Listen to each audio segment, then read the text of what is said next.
Guys, આજે આપણે બનાવીશું ભાજી બનાવશું. તેના માટે આપણે બધા વેજીટેબલ લઈ લીધા છે. જે તમને પસંદ હોય તે એડ કરવાના છે. અત્યારે આપણે બટાકું, રીંગણ, ગાજર, બીટ, વટાણા, થોડો દૂધીનો ટુકડો છે અને ફ્લાવર છે. તમને કોઈ પણ વેજીટેબલ પસંદ હોય તે લઈ શકો છો. બધા વેજીટેબલને મોટા મોટા કટ કરી લીધા છે અને આ રીતના આપણે 2 પાણીએ વોશ કરી લેવાના છે. ત્યાર પછી આપણે એક કુકરમાં એડ કરી દઈશું. ગાજર અને બીટ તમારા બાળકો ન ખાતા હોય તો આ રીતના તમે ભાજીમાં નાખીને ખવડાવી શકો છો. આ રીતના તમે બફાઈ જાય બધા વેજીટેબલ 3 સીટી કરી છે. ત્યાર પછી તે કુકર ખોલીને પાણી તમને એવું લાગતું હોય કે વધારે છે તો થોડું કાઢી લેશું અને તે જ કુકરમાં આપણે મેશ કરી લેશું બધા શાકભાજી. આ રીતના મેશરના મદદથી મેશ કરી લીધા છે. ત્યાર પછી આપણે એક પેનમાં તેલ મૂકેલું છે.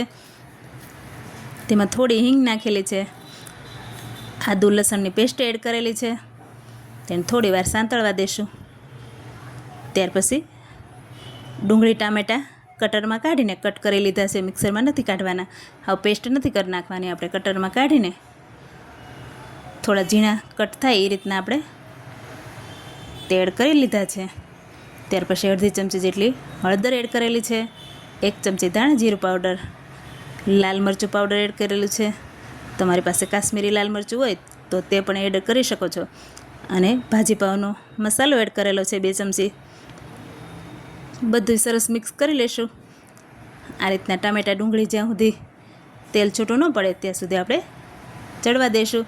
આ રીતના તેલ છૂટું પડી જાય ત્યાર પછી આપણે જે વેજીટેબલ મેશ કરેલા છે તેમાં એડ કરી દઈશું પેનમાં. આ રીતના બધું મિક્સ થઈ જશે. 5 મિનિટ આપણે તેને ઢાંકીને ચડવા દઈશું. ત્યાર પછી આપણે મીઠું એડ કરતાં ભૂલી ગયા હતા એટલે આપણે મીઠું એડ કરી દીધું છે સ્વાદ મુજબ. ધાણાથી ગાર્નિશિંગ કરી લેશું અને આપણે એક પ્લેટમાં સર્વ કરી લેશું.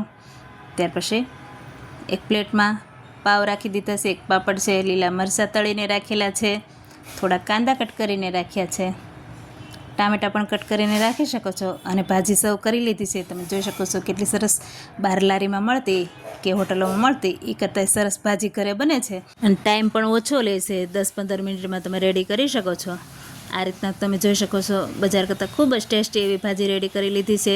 તેમાં લીંબુ એડ કરશું ઉપરથી અને આપણે પાવ સાથે ટેસ્ટ કરશું. તો તમને ટેસ્ટ કરીને બતાવું છું કે કેટલી ટેસ્ટી થઈ છે. તો આ રીતના પાવનો કટકો કરીને તમે 1 ચમચીથી ઉપર સર્વ કરી લેશો. ખૂબ જ ટેસ્ટી એવી ભાજી રેડી થઈ છે. તો તમે પણ ટ્રાય કરજો. લાઈક, શેર અને સબસ્ક્રાઈબ કરજો.